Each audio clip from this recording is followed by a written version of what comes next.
অনুরোধ করছি, নারায়ে তাকবীর, নারায়ে তাকবীর, নারায়ে তাকবীর। আসসালামু আলাইকুম। ঠিক আছে।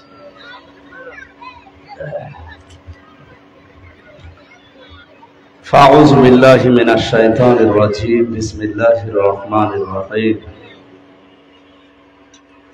ওমা খালাকতুল জিন্না ওয়াল ইনসা ইল্লা লিয়াবুদুন। সাদাকাল্লাহুল আযীম। বাংলাদেশ জামাত ইসলামী কুষ্টিয়া জেলা শাখার এবি থানার মনোহারদিয়া ইউনিয়ন, এটা কোন গ্রাম? পান্দরপদিয়া হাই স্কুল ময়দানে কর্মী ঔষধি সম্মেলনের সম্মানিত সভাপতি, এই অনুষ্ঠানের প্রধান অতিথি বাংলাদেশ জামাত ইসলামী কুষ্টিয়া জেলার শ্রদ্ধাভাজন জেলা আমির অধ্যাপক মাওলানা আবুল হাশেম, উপস্থিত আছেন জেলা ইউনিট সদস্য শ্রদ্ধাভাজন চাচা জনাব আশরাফুল আলম বাবলু, মঞ্চে বসা আছেন বাংলাদেশ জামাত ইসলামী ওলামা বিভাগের জেলা সেক্রেটারি মাওলানা ইয়াসির আরাফাত, মাওলানা হুসাইন আহমেদ মাহফুজ সহ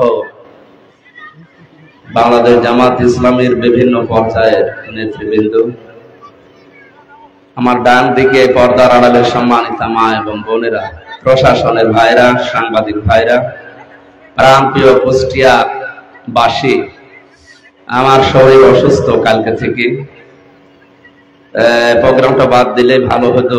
ডাক্তারও মানা করছিল যে কোনো জায়গায় যাওয়ার দরকার নেই, কিন্তু কথা দেওয়া আছে তো। এরপরও আর একটা অনুষ্ঠান ছিল, ওইটা শেষ করে আসতে একটু দেরি হয়ে গেছে। আপনাদের মনে হয় কষ্ট হয়ে গেছে, আমি ক্ষমা চেয়ে নিলাম আপনাদের কাছে। সকলকে নিয়ে আল্লাহর দরবারে শুকরিয়া জানাচ্ছি, আলহামদুলিল্লাহ। দরুদ পড়ছি কারণ এই অনুষ্ঠান ছোট হোক বড় হোক, আমরা চাই এটা আল্লাহর দরবারে যেন মঞ্জুর হয়। আল্লাহর দরবারে কোনো কিছু যদি কবুল হতে হয় তাহলে রাসূলুল্লাহর উপরে দরুদ পড়া লাগে। এই জন্য আমরা বলছি আল্লাহুম্মা সাল্লি আলা মুহাম্মাদ ওয়া আলিহি ওয়া সাহাবিহি ওয়া বারিক ওয়া সাল্লিম। এখানে দলমত নির্বিশেষে হয়তো অনেকে আমরা এসেছি। দরুদ পড়লে এই অনুষ্ঠানটা আল্লাহর দরবারে কবুল হবে, এটা আমরা হাদিস থেকে পেয়েছি। কেন? কারণ দরুদের ভেতরে যে কথাগুলো আছে এগুলো যার জীবনে বাস্তবে মিলবে তার জীবনটা আল্লাহর কাছে কবুল হবে। আমরা বললাম আল্লাহুম্মা সাল্লি আলা মুহাম্মাদ, হে আল্লাহ তুমি দয়া রহমত করুণা নাজিল করো মুহাম্মাদের উপরে। সঙ্গে সঙ্গে কিন্তু একটা অজানা প্রশ্ন আসে। আল্লাহ যদি জিজ্ঞাসা করেন যে বাংলাদেশের কুষ্টিয়া জেলার এই কন্দরপদিয়া বা মনোহারদিয়া ইউনিয়নে যারা নারী পুরুষ আছে এরা তো সবাই আল্লাহুম্মা সাল্লি আলা মুহাম্মাদ পর্যন্ত বলেছে, যে মুহাম্মদটা কে? আমরা জবাব দিলাম কি, সাজ্জিদিনা, উনি সাধারণ কেউ না, উনি আমাদের নেতা। সুবহানাল্লাহ। নেতা এই শব্দটা আমরা আরবিতে বললে অনেকেই বলে যে পড়ে না, আরো মহব্বত দিয়ে পড়ে। এটা বাংলায় নিয়ে আসলে ইংরেজিতে লিডার বলা হয়। এই সমস্ত শব্দগুলো যখন বাংলা, ইংরেজি, উর্দু, ফার্সি, আরবিতে নেওয়া হয় তখন কিছু মানুষের অন্যদিকে মন চলে যায়। আমি যদি এই জায়গায় দরুদে আরবি শব্দটা সাজ্জিদিনা না বলি, আমি যদি ইংরেজিতে লিডার বলতাম আপনারা পড়তে, বাংলায় বলতাম নেতা, অভিভাবক, পড়তেন আপনারা? আমরা পড়েছি এই জন্যে, কারণ এটা পড়লে এই অনুষ্ঠানটা আল্লাহর দরবারে পৌঁছিয়ে যাবে। আর যদি না পড়েন তাহলে আসমান আর এই জমিনের ফাঁকা জায়গায় ঝুলে থাকবে। আপনি যত বড় অনুষ্ঠানই করেন, যত দামি কিছু করেন, এটা আল্লাহর দরবারে কবুল হতে হলে দরুদ লাগবে।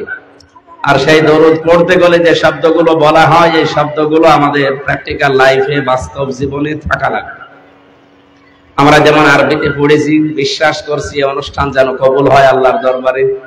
অবশ্যই আমাদের উচিত আমাদের সাজ্জিদিনা এখন থেকে ঠিক করে নেওয়া।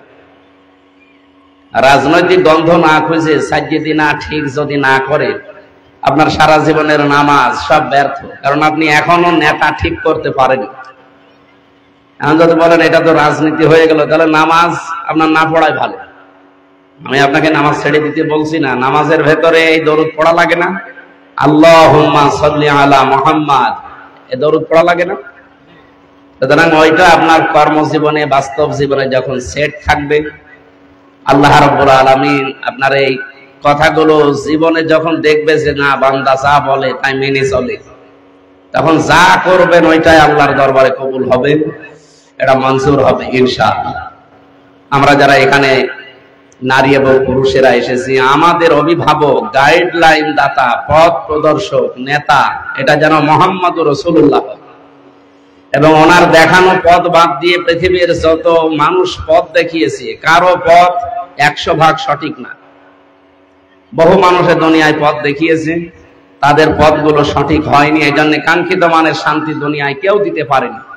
দিয়েছিল মুহাম্মদুর রাসূলুল্লাহ, যখন তার উপরে এসেছিল আল্লাহর কোরআন, আমরা যেটাকে ইন্নাহু লাকুরআনুন কারীম এই শব্দ বলে জানি। সুতরাং রাসূলের উপরে দরুদ আর সালাম পড়ে আমার একটা কোরআন থেকে কথা বলার অভ্যাস আমাদের। আপনারা বাস্তবে দেখলেন এই 54 বছরে আমাদের নেতা, অভিভাবক, পথ প্রদর্শক এটা ঠিক ছিল না। এই কারণে বহু কিছু থেকে আমরা বঞ্চিত এবং বহু কিছু থেকে দূরে ছিলাম। কুষ্টিয়া থেকে এই জায়গাটা মনে হয় 32 কিলোমিটার। এত সময় লাগার কথা না। আমি যখন বাড়ি থেকে বের হয়েছি কুষ্টিয়া শহর থেকে, এখানে 2 বার আসা যায়, কিন্তু রাস্তার যে অবস্থা, এই কারণে আরো দেরি হয়ে গেছে। তা আমরা চাই আগামী থেকে, আপনারা 2 জনের কথা শুনছিলাম, আমি ওযু করছিলাম ওই সময়, একজন মাওলানা মতিউর রহমান নিজামী রহমতুল্লাহ আলাইহি, আর একজন আলী আহসান মোহাম্মদ মুজাহিদ রহমতুল্লাহ আলাইহি। এই মানুষগুলো মন্ত্রী ছিল, সাধারণ মানুষ না, দেশের মন্ত্রী ছিল। এরপরেও 4 আনা দুর্নীতি তাদের জীবনে পাওয়া যায়নি। এটা আশ্চর্য হয়ে সুবহানাল্লাহ বলার কথা, এটা আশ্চর্য বিষয় না? তারা আমাদের মতো রক্ত মাংসে গড়া মানুষ, তাদের ভেতরেও আকাঙ্ক্ষা ছিল, লালসা ছিল, লোভ ছিল। সব কিছু থেকে বর্জন এবং পরিত্যাগ করার মাধ্যমে যদি 1 টাকাও দুর্নীতি পাওয়া যেত, ওনাদের পেছনে যা লেগে আছে রাম আর বামরা ছেড়ে দিত। 1 টাকা না, 4 আনাও খুঁজে পাওয়া যায়। সুতরাং আমরা চাই ওইটা সামনে আবার নিয়ে আসতে। হযরত ওমর রাদিয়াল্লাহু তাআলা আনহুর সাথে আমাদের এখন যিনি আমিরে জামাত, ডাক্তার শফিকুর রহমান হাফিজাহুল্লাহ, মর্যাদার দিক থেকে হয়তো আকাশ পাতাল পার্থক্য তাদের, কিন্তু তাদের আদর্শ 2 জনেরই এক। হযরত ওমরের আদর্শ ছিল মুহাম্মদুর রাসূলুল্লাহ, ডাক্তার শফিকুর রহমানের আদর্শকে মুহাম্মদুর রাসূলুল্লাহ।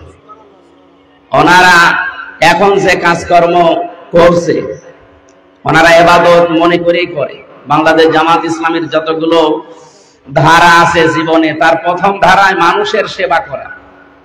আজ কত মানুষ এই যে মিডিয়ায় টকশোতে রাম আর বাম গুলো যে বলছে, উনি সেদিন স্টেজে পড়ে গেছে ঢাকাতে, এটা লোক দেখানোর জন্য। নাউজুবিল্লাহ মিন যালিক। অনেকে বলছে উনি এখন এই যে 50 লাখ টাকা দিয়েছে এই বিমান দুর্ঘটনায় যারা আহত এবং নিহত তাদের পরিবারে, এটাও লোক দেখানো। এটা নাই লোক দেখানো হইলো সামনে নির্বাচন, ভোট আসতেছে এই জন্য। বলেন তো 2022 সালে এই যে বিশাল বন্যা এসেছিল, ওই বন্যায় উনি এই গলা পর্যন্ত পানিতে নেমে বিভিন্ন জেলাতে, বিশেষ করে ফেনী, কুড়িগ্রাম, লালমনিরহাট, এই নেত্রকোনা, সিলেট, সুনামগঞ্জ, এই সমস্ত জেলাতে নিজে যেয়ে ত্রাণগুলো, টাকা পয়সাগুলো সাহায্যের জন্য না, বলেছে আমরা আত্মীয় আর এক আত্মীয়র বাড়িতে এসেছি দেখার জন্য। ওই সময় যে কাজগুলো করেছিল ওইটাও কি লোক দেখানো ছিল? তখন তো ভোট ছিল না। আপনারা বিশ্বাস করেন আল্লাহর কসম, বাংলাদেশ জামাত ইসলামী শুধু ভোট এটা একটা পাঠ, এরকম হাজারো পাঠ আছে আমাদের জীবনে। প্রথম পাঠই আমরা মানবতার সেবা করতে চাই। আমা খালাকতুল জিন্না ওয়াল ইনসা ইল্লা লিয়াবুদুন, মানুষ আর জিন আল্লাহ বানিয়েছে আল্লাহর ইবাদতের জন্য। ইবাদত মানে শুধু এই যে 10 মিনিট নামাজ পড়ে আসলাম এইটাই না। ইবাদত মানে হযরত ওমর যেটা বুঝেছিলেন, আমাদের আমির যেটা বোঝে, আমরাও ঠিক ওইটাই বুঝি। ইবাদত মানে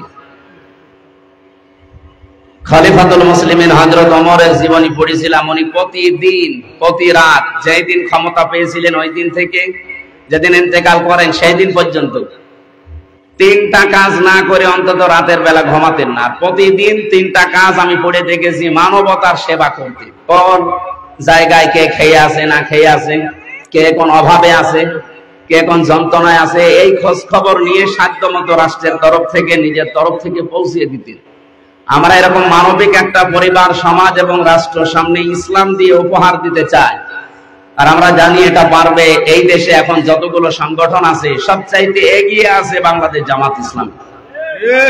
নবীজির হাদিস, তিরমিজি শরীফের হাদিস, বিশ্ব নবী জানিয়েছেন তোমাদের ভেতরে যখন দেখবা যে এই দল ইসলাম রাষ্ট্রীয়ভাবে নিয়ে যেতে সবচাইতে এগিয়ে আছে, তোমাদের বিবেকের তাড়নায়, ইমানের তাড়নায় সবচাইতে বড় দায়িত্ব সেই দলকে সাপোর্ট দেওয়া।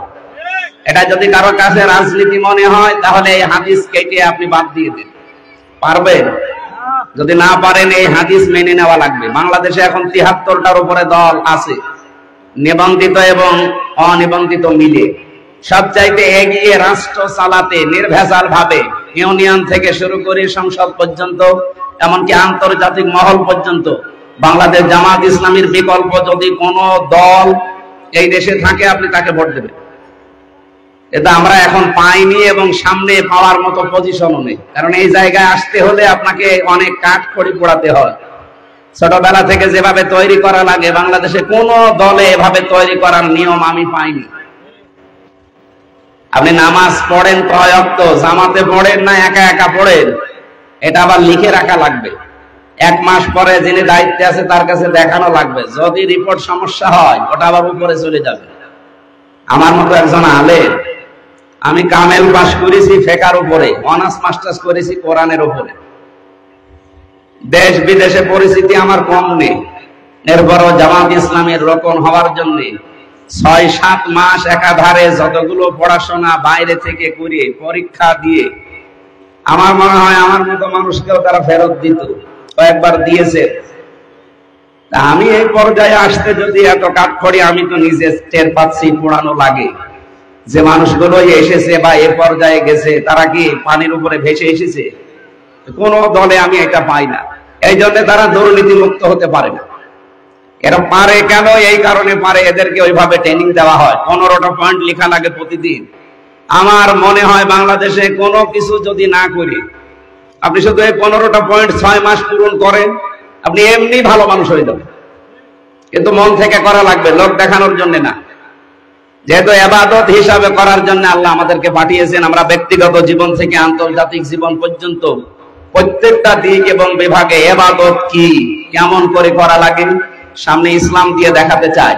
সেই সুযোগ দেওয়ার জন্য আপনাদের কাছে এসেছি। আমি ভোট চাই না, আমি দোয়া চাচ্ছি। যদি মনে করেন যে না, যারা ঘোষণা দিয়েছে এই এলাকায়, এই আমার এই আসনে ইবিআর সদর মিলে যে 50 কোটি টাকা আমি খরচ করব, তারপরে ওই আসন আমার লাগবে, যে লোকটা কথা বলতে পারে অবশ্যই তার ভেতরে কোনো দুর্বিসন্ধি আছে। আপনি কোন কারণে 50 কোটি টাকা খরচ করবেন? আমার আমিরে জামাত সেদিন জাতীয় সমাবেশের শেষের কথা বলেছিল, এদেশে যদি জামাত ইসলামের কেউ এমপি হয়, মন্ত্রী হয়, সরকারি গাড়িও নেবে না, প্লট ফ্ল্যাট কিচ্ছু নেবে না। এমনকি যা বাজেট হবে প্রত্যেকটা বাজেট জনগণের সামনে সে ফাঁস করবে যে এই কয় টাকা এসেছিল, এইভাবে খরচ হয়েছে। বাংলাদেশে কোন দল যদি বুকে হাত দিয়ে এটা বলতে পারে আমরা সেখানে যোগ দেবো। দেন কালকে টকশো দেখছিলাম রাত 12:30টার সময়, এই যে হারুন সাহেব আছে না চাপাই নবাবগঞ্জের, ওনার উপস্থাপিকা এক মহিলা প্রশ্ন করছে যে জামাতের আমির তো এটা বলেছে, আপনাদের দল কি এটা বলতে পারবে? চুপ হয়ে গেল, কথা বলে না। পারবে না, এই দেশে কোন দলই পারবে না। সুতরাং যারা পারে আপনারা একটা বারের জন্য হলেও একটু সুযোগ দেন। 100 টাকা রাস্তার জন্য বাজেট হয়, 3 টাকা খরচ হয়, আর 97 টাকা সব উপরালারা খেয়ে ফেলে। আগামী থেকে 97 টাকা খরচ হবে, 3 টাকাও বাদ যাবে না, 3 টাকাও আসবে ইনশাআল্লাহ। আমরা ইবাদত গুলো ব্যক্তিগত জীবন থেকে আন্তর্জাতিক জীবন পর্যন্ত আপনাদের দেখাতে চাই। সেই তৌফিক আল্লাহ যেন সবাইকে দান করেন, মন মানসিকতা। আমি আবার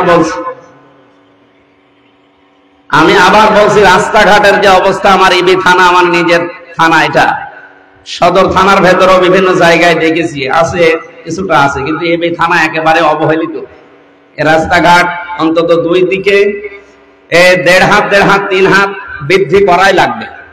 3 হাত বৃদ্ধি করলে অন্তত 2টা গাড়ি পাশাপাশি চলতে পারবে। আর রাস্তাগুলো সংস্কার হলে যত রকমের বাজেট আসে, এই যে অবি খা, কাবি খা, আরো কত খা আছে না?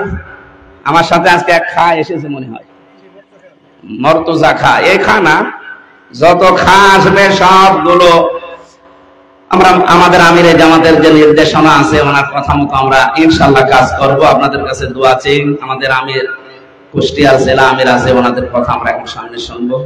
যারা এসেছেন কষ্ট করে এবং এই আয়োজনে যারা শ্রম দিয়েছেন সবাইকে ধন্যবাদ জানাচ্ছি। আমার শরীর অসুস্থ, আমার শরীর কাঁপতেছে। আবার কালকে সকাল 7টায় ঢাকাতে অনুষ্ঠান আছে, আমি একটু পরে চলে যাব।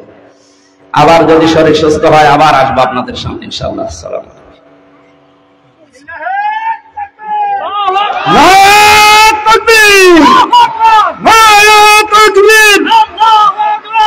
আলহামদুলিল্লাহ, আলহামদুলিল্লাহ। আমির হামজা, মুফতি আমির হামজা সাহেবকে ধন্যবাদ। আমাদের এই মঞ্চে বেশ কয়েকটা ইউনিয়নের আমির উপস্থিত। আমাদের সময়ের অভাবে আমরা তাদেরকে এখানে বক্তব্য দিতে পারিনি, এই জন্য আপনাদের কাছে ক্ষমা চাচ্ছি। এ পর্যায়ে আমাদের সামনে বক্তব্য নিয়ে আসবেন আমাদের কুষ্টিয়া জেলা আমির এবং শিক্ষা অনুরাগী অধ্যাপক মাওলানা আবুল হাশেম স্যার। আবুল হাশেম স্যারকে তার মূল্যবান বক্তব্য রাখার জন্য বিনীত অনুরোধ করছি।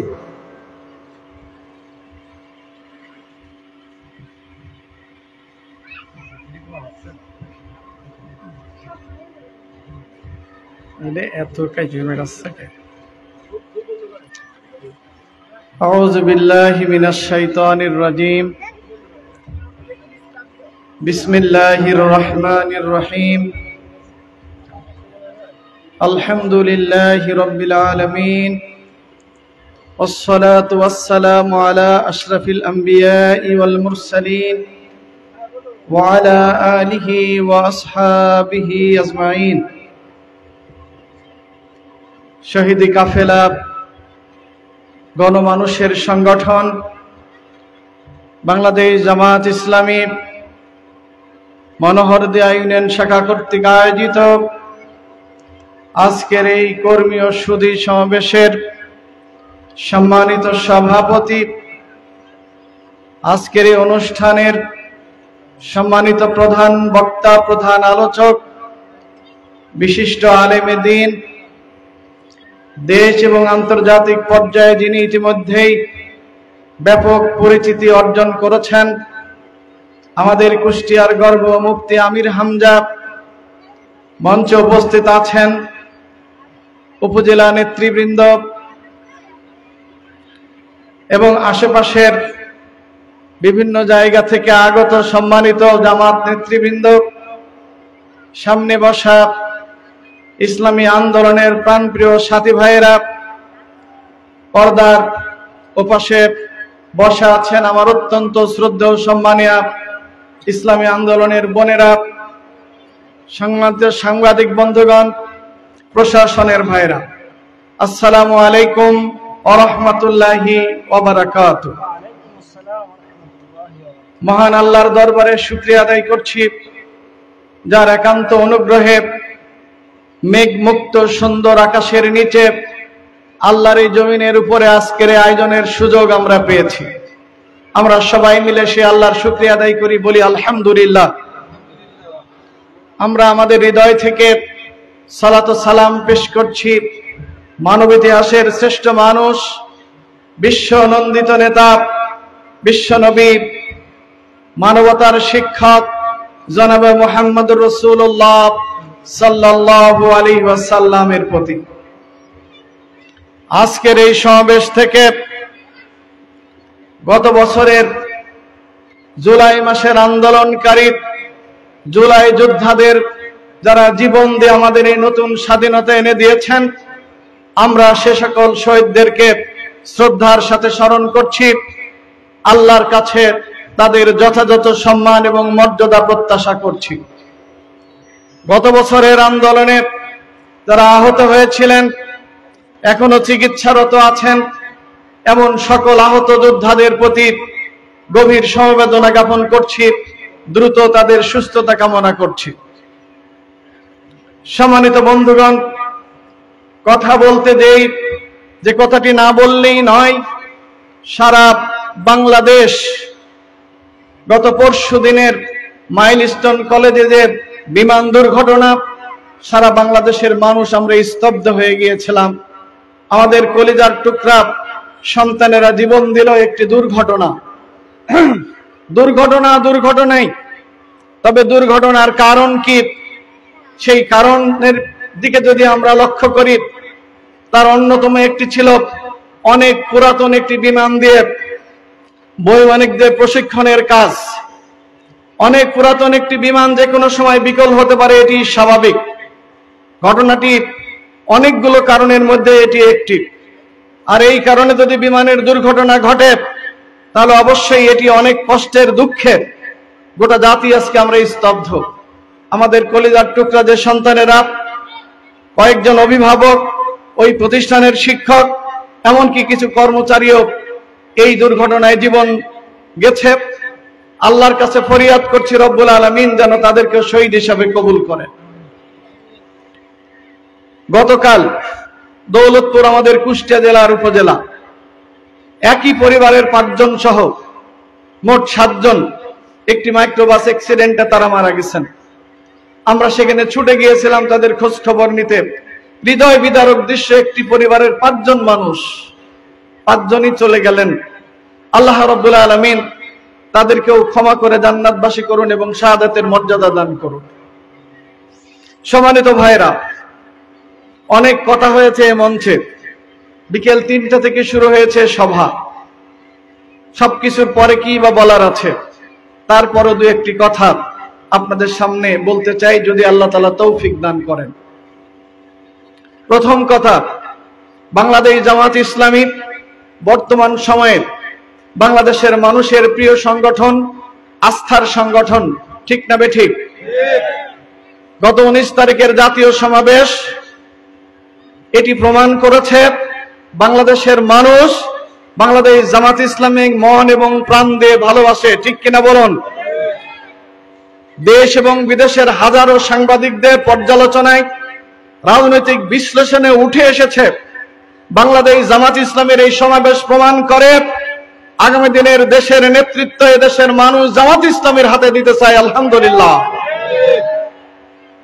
সম্মানিত ভাইরা, কেন জামাত ইসলামীকে মানুষ আজকে ভালোবাসে, কেন জামাত ইসলামীকে আগামী দিনের বাংলাদেশের রাজনৈতিক ক্ষমতায় দেশের নেতৃত্বে দেখতে চাই, কেন? এই কেনর উত্তর আর তেমন কিছুই নয়। সেই উত্তরটি অত্যন্ত সহজ এবং সরল।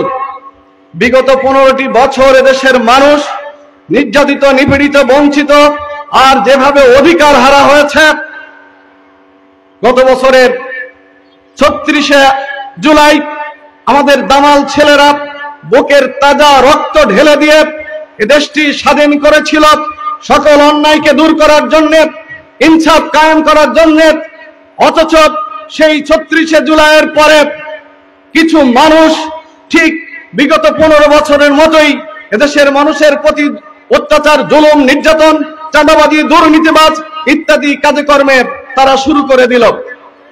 আর এদেশের মানুষ দেখলো 15 বছরে তারা যে অত্যাচার করেছে, জুলুম করেছে, নির্যাতন করেছে, ঠিক মাত্র একটা দিন তারপরেই আবার সেই জুলুম নির্যাতন অন্য একদল মানুষ এসে করা শুরু করে দিল।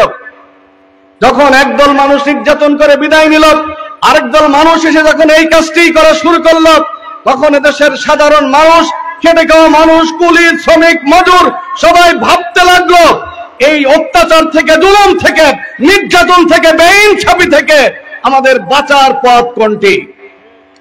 তখন এদেশের মানুষ খুঁজতে লাগলো কাদের কাছে গেলে বাঁচা যাবে। আলহামদুলিল্লাহ, তারা খুঁজতে খুঁজতে বাংলাদেশ জামাত ইসলামীকে এলো।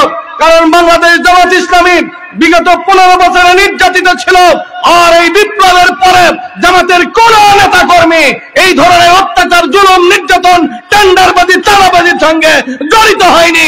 ঠিক না ঠিক? মানুষ, জ্ঞানী মানুষ সবাই বোঝে। আমরা যারা ক্ষমতায়, আমাদের দেশে যারা ক্ষমতায় থাকেন, তারা মনে করেন সাধারণ মানুষ মনে হয় কিচ্ছু বোঝে না। আমার ওই ভ্যান ঠেলা মানুষ ভাইটি মনে হয় কিচ্ছু বোঝে না, আমার এই কৃষক ভাইটি মনে হয় কিছুই বোঝে না। আসলে তাদের চেয়ে কোন অংশে আমাদের মানুষগুলো কম বোঝে না। ঠিক না বেঠি? তাই তারা বুঝে বুঝে খুঁজে খুঁজে পেল তাদের ভরসার জায়গা, তাদের আস্থার জায়গা, তাদের নির্ভরতার জায়গা হলো বাংলাদেশ জামাত ইসলামী। সম্মানিত ভাইরা, সেই বাংলাদেশ জামাত ইসলামী আজকে এদেশের মানুষের কাছে 7 দফা নিয়ে হাজির হয়েছে। কয় দফা? জোরে বলেন, কয় দফা? এই 7 দফা বাস্তবায়নের জন্যই, 7 দফা ডিক্লারেশনের জন্যই 19 তারিখে জাতীয় সমাবেশ হয়েছে। সম্মানিত আমিরে জামাত এই 7 দফা গত 19 জুলাই ঘোষণা করেছেন।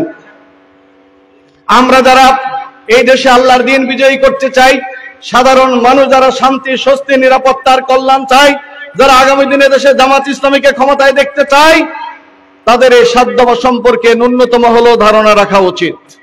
আমি খুব সংক্ষেপে এই 7টি দফা আপনাদের সামনে পেশ করতে চাই। বাংলাদেশ জামাত ইসলামীর প্রথম দফা হল, বিগত 16 বছরে আওয়ামী ফ্যাসিস্টদের দ্বারা যে অত্যাচার হয়ে, যে নির্যাতন হয়েছে, মানুষকে যেভাবে অন্যায়ভাবে খুন করা হয়েছে, গুম করা হয়েছে, তারপর আয়না ঘরে বছরের পর বছর বন্দী রাখা হয়েছে, এই সকল অন্যায় সহ বিগত জুলাইয়ের আন্দোলনে আমাদের যে সমস্ত সোনার ছেলেরা জীবন দিয়েছে, এই সকল হত্যাকাণ্ডের বিচার হতে হবে। ঠিক না বেঠিক? আপনারা কি সকল অন্যায়ের বিচার চান? জামাত ইসলামের প্রথম দাবি, এই সকল অন্যায়ের বিচার আগে হতে হবে, তারপরে নির্বাচন। বাংলাদেশ জামাত ইসলামী দাবি করেছে এবং সকল দলেরই দাবি, জুলাই আন্দোলনে যারা জীবন দিয়েছে, জুলাই আন্দোলনের যে ইতিহাস, এর উপর একটি জুলাইয়ের সনদ ঘোষণা করতে হবে। শুধু ঘোষণাই নয়, এই জুলাই ঘোষণার মাধ্যমে এটিকে একটি গুরুত্বপূর্ণ সন্ধিতে রূপান্তরিত করতে হবে এবং এর প্রত্যেকটি কথা এদেশের সকল রাজনৈতিক দলকে, সাধারণ মানুষকে মেনে নিতে হবে। সেই জুলাই সনদ অনতিবিলম্বে ঘোষণা করতে হবে। এটি হচ্ছে জামাত ইসলামের দাবি। এই জুলাই সনদের মধ্যে কি থাকবে?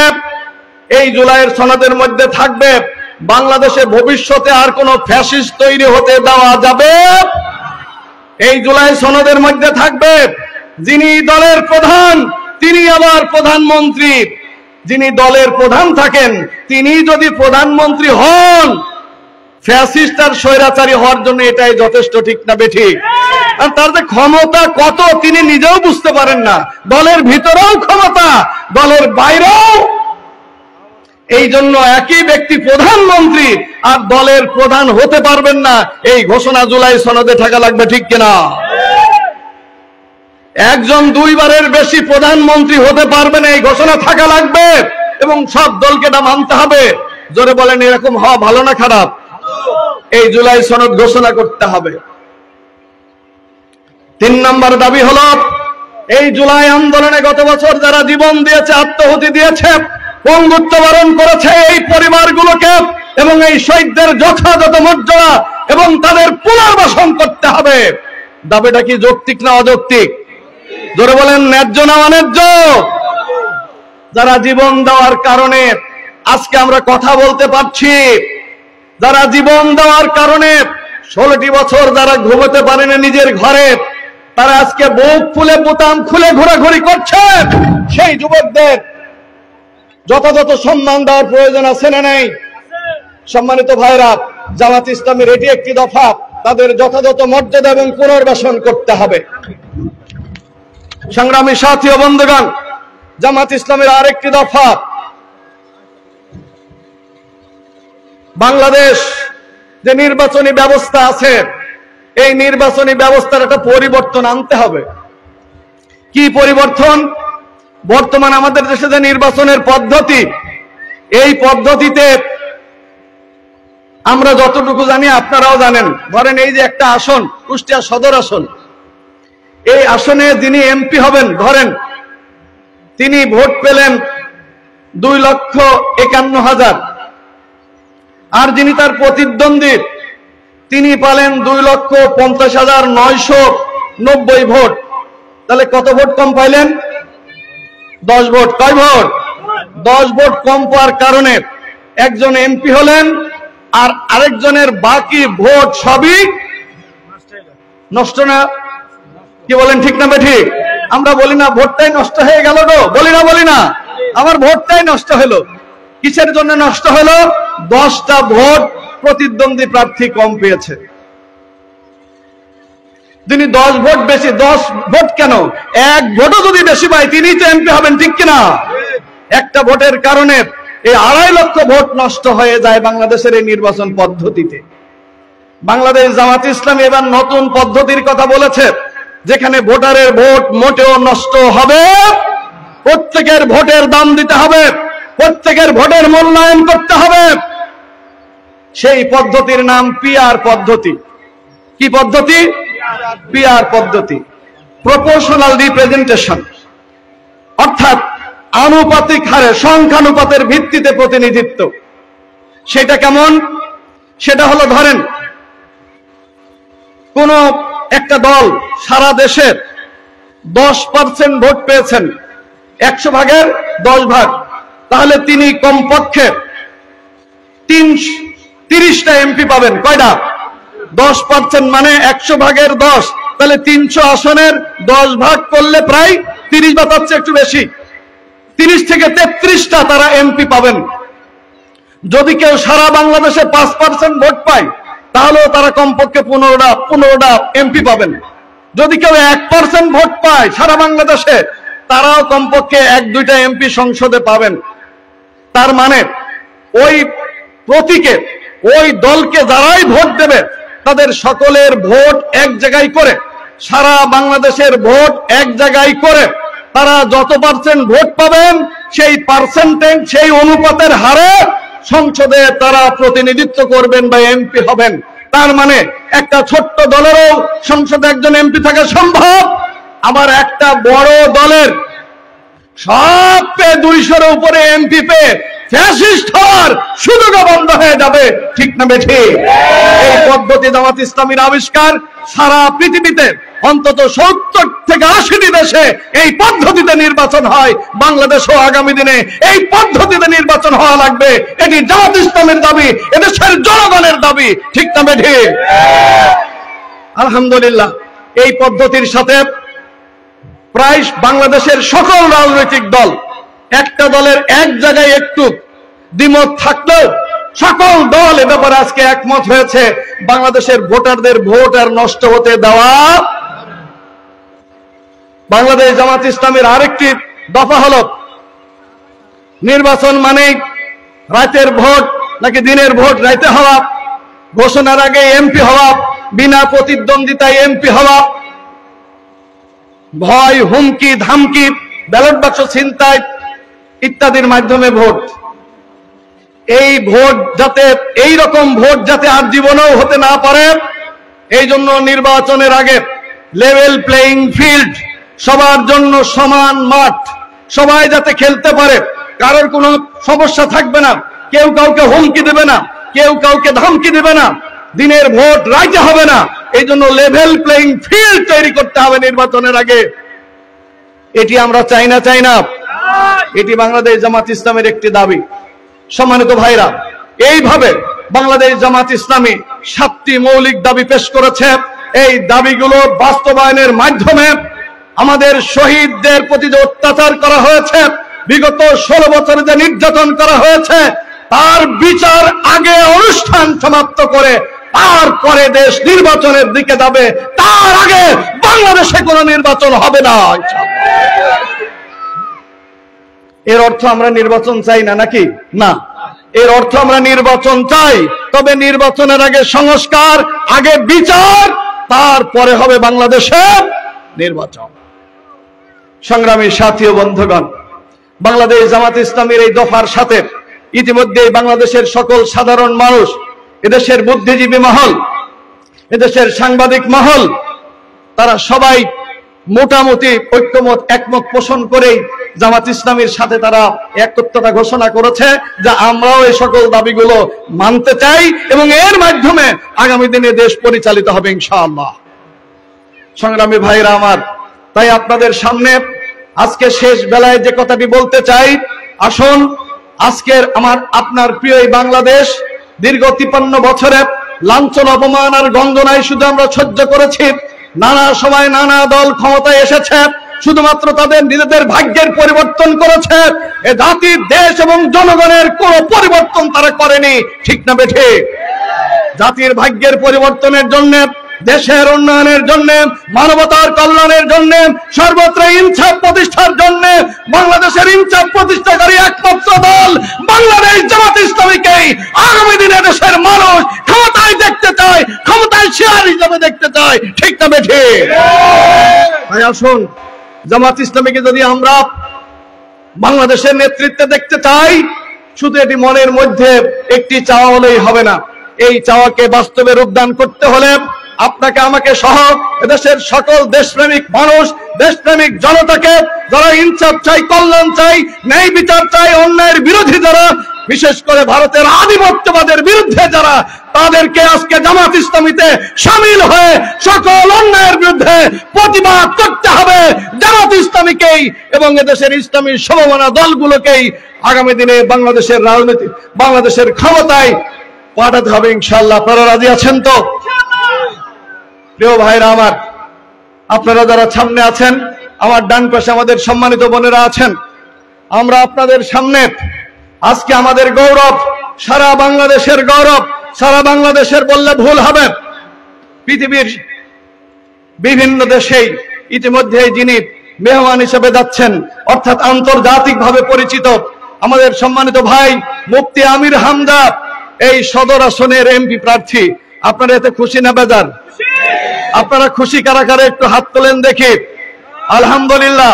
প্রিয় ভাইরা আমার, সম্মানিত ভাইরা আমার, আমাদের এই তরুণ আলেমে দ্বীন, উদীয়মান একজন যুবক রাজনৈতিক নেতা হিসাবে আপনাদের সামনে আজকে এমপি প্রার্থী হয়ে এসেছে।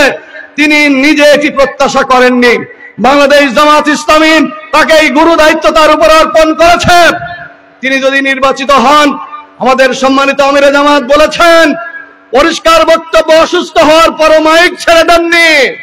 দুইবার পড়ে যাওয়ার পর জাতির জন্য প্রয়োজন যে কথাটুকু তিনি বলেই সেদিন তার বক্তৃতা শেষ করেছেন। তিনি বলেছেন, এদেশের মানুষ যদি ভালোবেসে দয়া করে দেশের ক্ষমতা আমাদের হাতে দেয়, তাহলে আমরা কেউ সরকারি ওই ট্যাক্সের গাড়ি, ফ্রি ট্যাক্সের গাড়ি আমরা কেউ নেব না, আমরা কেউ সরকারি পলট নেব না, আমরা কেউ সরকারি সুযোগ সুবিধা ভোগ করব না। আমরা প্রতি বছর আমাদের পয়সা কড়ির অর্থের হিসাব দেব, কাজ করতে যে যদি 2 টাকা বেঁচে যায় তা ফেরত দিতে হবে। এই ঘোষণাগুলো আমাদের সম্মানিত আমিরে জামাত দিয়েছেন। বাংলাদেশের মানুষ এবং দেশ এবং দেশের বাইরের মানুষ যারা বিবেকমান, তারা এই কথা আজকে বলতে বাধ্য হচ্ছে। জামাত ইসলামের নেতা বলেই, ডাক্তার শফিক বলেই একথা বলতে পেরেছে। বাংলাদেশের আর কোন রাজনৈতিক দলের পক্ষে একথা আদৌ বলা সম্ভব? কি বলেন সম্ভব? যেটা বলা সম্ভব জামাত ইসলামী সে কাজ করে দেখাতে পারবে ইনশাআল্লাহ, এটাও সম্ভব, ঠিক না বেঠে? আপনারা খোঁজ নিয়ে দেখতে পারেন। একটা তথ্য আপনাদেরকে দিতে চাই। 2001 থেকে 5 4 দলীয় জোট সরকার, আমাদের 2 জন মন্ত্রী তারা রাষ্ট্রীয় সফর করেন। সফর শেষে তাদের যে খরচের ভাউচার বা খরচের একটা হিসাব, এটা প্রধানমন্ত্রীর কাছে পেশ করেন। তৎকালীন প্রধানমন্ত্রী, এখনো তিনি বেঁচে আছেন, খালেদা জিয়া, আল্লাহ তাআলা তার প্রতি রহম করুন, তাকে সুস্থতা দান করুন। অত্যন্ত দেশপ্রেমিক একজন নেত্রী, আমরা তাকে চরম শ্রদ্ধা করি।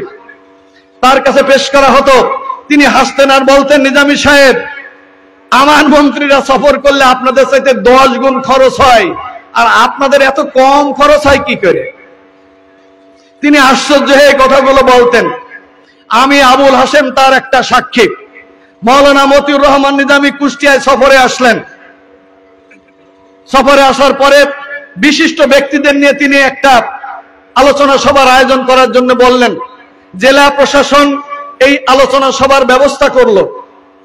জেলা প্রশাসন সেদিন বলেছিল মাননীয় মন্ত্রী, সম্মানিত এই নেতৃবৃন্দ, সুধী মহল যারা আসবে তাদের আমরা একটু দুপুরের লাঞ্চের ব্যবস্থা করতে চাই। আপনি অনুমতি দিলেন। মতিউর রহমান নিজামী সেদিন বলেছিলেন আপনাদেরকে এই লাঞ্চের অনুমতি দেওয়ার অর্থই হলো আপনারা তো পকেট থেকে কেউ পয়সা দেবেন না, আমার জনগণের পকেট কেটে পয়সা এনে আপনারা চাঁদাবাজি করে পয়সা এনে এই লাঞ্চের ব্যবস্থা করবেন, এটা আমি হতে দিতে পারি না। আমার দল আছে বাংলাদেশ জামাত ইসলামী, আমি এই দায়িত্ব তাদের উপরে অর্পণ করলাম, তারা এই ব্যবস্থা করবে। আমি সাক্ষ্য দিচ্ছি সেদিন সার্কিট হাউস মাঠে আমরা দুপুরের খাওয়ার ব্যবস্থা করেছিলাম জামাত ইসলামীর টাকায়। মন্ত্রী সরকারি সফরে এসেছিলেন, সরকারি সফরে, আর জামাত ইসলামী তাদের পকেটের টাকা ব্যয় করে সেদিন সুদীদের লাঞ্চের ব্যবস্থা করেছিলেন। অন্য মন্ত্রীরা হলে সরকারি টাকা খরচ হতো আর এরপরে ভাউচার হতে হচ্ছে 10 গুণ বেশি, ঠিক না বেঠিক? এইটার নাম হলো জামাত ইসলামী। সম্মানিত ভাইরা, এইরকম মানুষগুলো যদি এমপি হয়, মন্ত্রী হয়, দেশের কি 12টা বাজবে না? উন্নয়ন হবে? জোরে বলেন, উন্নয়ন হবে না? হবে না? সেই উন্নয়নের প্রতিশ্রুতি নিয়ে, সেই ইনসাফের প্রতিশ্রুতি নিয়ে, জনগণের কল্যাণের প্রতিশ্রুতি নিয়ে দেশের সকল সাধারণ মানুষ, খেটে খাওয়া মানুষ, তাঁতি, শ্রমিক, লেবার, শিক্ষক, আইনজীবী সবার জন্য কল্যাণকর একটি ইনসাফপূর্ণ রাষ্ট্র গঠনের জন্য বাংলাদেশ জামাত ইসলামী নিরলসভাবে কাজ করে যাচ্ছে এবং আমরা ইনশাআল্লাহ যতদিন বেঁচে থাকবো ততদিন এই কাজ করছি এবং করেই যাব ইনশাআল্লাহ। কেউ আমাদেরকে এই কাজ থেকে বিরত রাখতে পারে নাই, ভবিষ্যতেও পারবে না। আল্লাহ রাব্বুল আলামিনকে সাক্ষী রেখে আপনাদের কাছে ওয়াদা করতে চাই, মহান রব্বুল আলামিন যদি আমাদেরকে সুযোগ দেন তাহলে যে কথাগুলো আমি বললাম, আমাদের সম্মানিত আমিরে জামাত বলেছেন, তা সবকিছু ইনশাআল্লাহ আপনারা দেখবেন বাস্তবায়িত হচ্ছে, বাস্তবায়িত হবে। আল্লাহ তাআলার কাছে সেই তৌফিক কামনা করে আপনারা যারা আজকের এই প্রোগ্রামে এসেছিলেন, প্রশাসনের ভাইরা সহ, সাংবাদিক বন্ধুগণ সহ, ইন্টেলিজেন্স ব্রাঞ্চের ভাইরা সহ, আমাদের সম্মানিত বোনেরা যারা এসেছিলেন তাদেরকে সহ সবাইকে জামাত ইসলামের পক্ষ থেকে আন্তরিক ধন্যবাদ, মোবারকবাদ জানিয়েই আমি আমার কথা শেষ করছি। বাংলাদেশ জিন্দাবাদ, জামাত ইসলামী জিন্দাবাদ। সবাইকে ধন্যবাদ। আসসালামু আলাইকুম ওয়া রাহমাতুল্লাহি ওয়া বারাকাতুহু। নারায়ে তাকবীর, নারায়ে তাকবীর। আলহামদুলিল্লাহ, স্যারকে ধন্যবাদ এতক্ষণ মূল্যবান বক্তব্য রাখার জন্য। এই পর্যায়ে সমাপনী বক্তব্য রাখবেন এবং দোয়া পড়াইয়ে দেবেন আমাদের ইউনিয়ন আমির জনাব সাইদুল ইসলাম ভাই। ইন্নাল হামদুলিল্লাহি ওয়াস সালাতু ওয়াস সালামু আলা রাসূলিল কারীম, আম্মা বাদ। কর্মী ও সুধী সমাবেশের আজকের প্রধান অতিথি অধ্যাপক মাওলানা আবুল হাসেম স্যার, প্রধান বক্তা আন্তর্জাতিক খ্যাতি সম্পন্ন মুফাসসিরে কুরআন মুফতি আমির হামজা এবং অন্যান্য বিভিন্ন পর্যায়ের নেতৃবৃন্দ উপস্থিত, সামনে আপামর জনতা, পর্দার আড়ালে মা বোনেরা এবং সাংবাদিক বন্ধুগণ, আসসালামু আলাইকুম ওয়া রাহমাতুল্লাহ। আমার সমাপনী বক্তব্যের শেষে প্রথমে আমি একটি কথা বলতে চাই। আমাদের সেই কোরআনের পাখি আল্লামা দেলোয়ার হোসেন সাঈদী যে আসনে নির্বাচন করে জয়লাভ করেছিলেন, পিরোজপুর 2, সেই আসনের মেজরিটি ভোটার ছিল হিন্দু সম্প্রদায়। আমরা কুষ্টিয়াবাসী আর এক কোরআনের পাখি পেয়েছি, এই আসনের মেজরিটি % ভোটার মুসলিম দাবি করে। এখানে যদি আমরা আমির হামজাকে বিজয়ী করতে না পারি তাহলে আমাদের স্থান হবে পিরোজপুরের 2 আসনের হিন্দুদের চেয়েও নিচে। তাই আমরা শপথ নেব আর কোনো বাতিল নয়, আমরা কোরআনের পক্ষে, কোরআনের পাখিকে বিজয় করে আমরা সংসদে প্রেরণ করতে চাই। এই আহ্বান রেখে আজকের এই সুধী এবং কর্মী সমাবেশ এখানে সমাপ্তি ঘোষণা করছি। আসসালামু আলাইকুম ওয়া রাহমাতুল্লাহি ওয়া বারাকাতুহু। আমি দোয়া করছি, বিসমিল্লাহির রহমানির রহিম। সুবহানাকাল্লাহুম্মা ওয়া বিহামদিকা আশহাদু আল্লা ইলাহা ইল্লা আনতা আস্তাগফিরুকা ওয়া আতুবু ইলাইক। আসসালামু আলাইকুম ওয়া রাহমাতুল্লাহি ওয়া বারাকাতুহু। ধন্যবাদ। স্বেচ্ছাসেবক ভাইরা, আপনারা যে 100 জন স্বেচ্ছাসেবক ভাইরা আছেন, আপনারা কেউ চলে যাবেন না। এই মঞ্চে যত চেয়ার আছে এই চেয়ারগুলো সব গুছাইয়ে দিয়ে যাবেন। আর ওয়ার্ড সভাপতি ভাইয়েরা আপনারা কেউ চলে যাবেন না। আর আমাদের গেটে যে মোটরসাইকেল বাইসাইকেল যা আছে এইগুলো সঠিকভাবে আপনারা দায়িত্ব পালন করবেন, যাতে কেউ কারুর সাইকেল না নিয়ে চলে যায়। আপনারা গুরুত্ব সহকারে এইগুলো দেখবেন। আর চেয়ার, এক চেয়ার আর এক চেয়ারের মধ্যে যেন না প্রবেশ করে।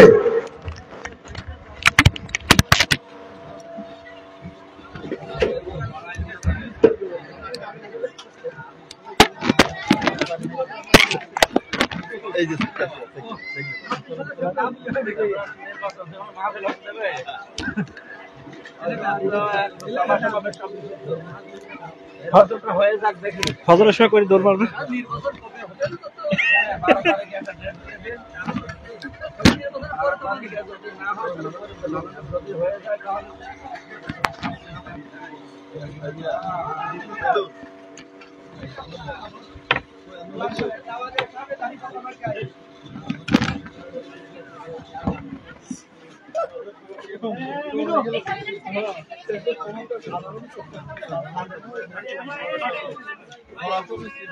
হ্যাঁ ভাই,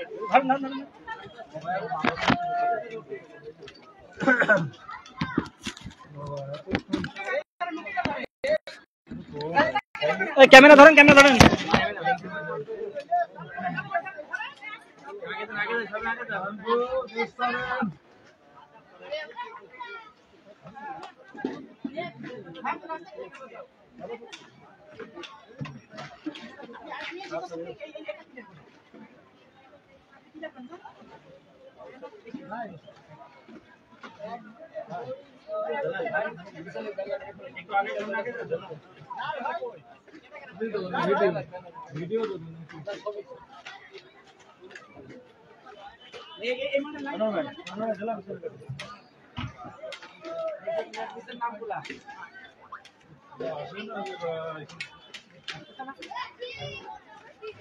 ওইটা নিয়ে তাহলে ওরা আবার সুবিধা হবে না।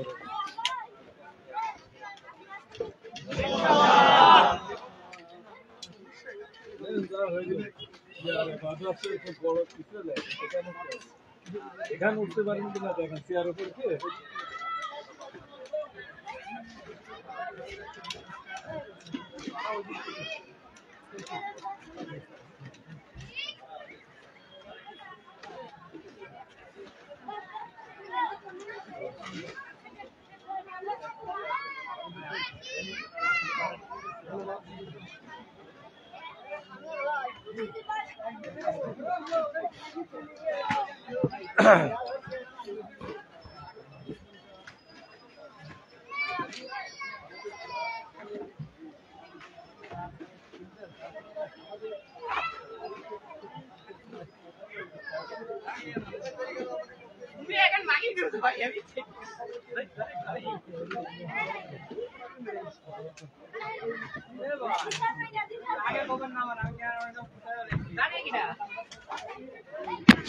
এই বন্ধ করে দিয়ে চোখে, এই মাইকি লোক ভাই বন্ধ করে দিলেন কে? একটু ঘোষণা দিতে হবে, এই সব ফেলাই দিয়ে চলে গেছে।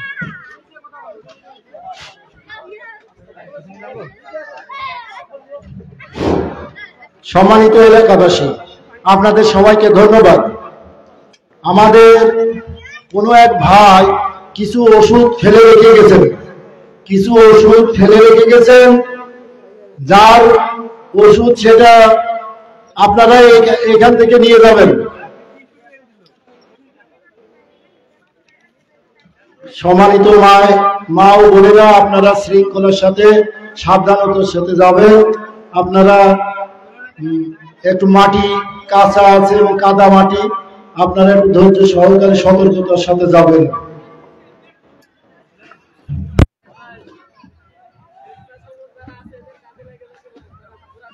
স্বেচ্ছাসেবক ভাইরা, আপনারা ঘোরাফেরা না করে আপনারা কাজ করুন।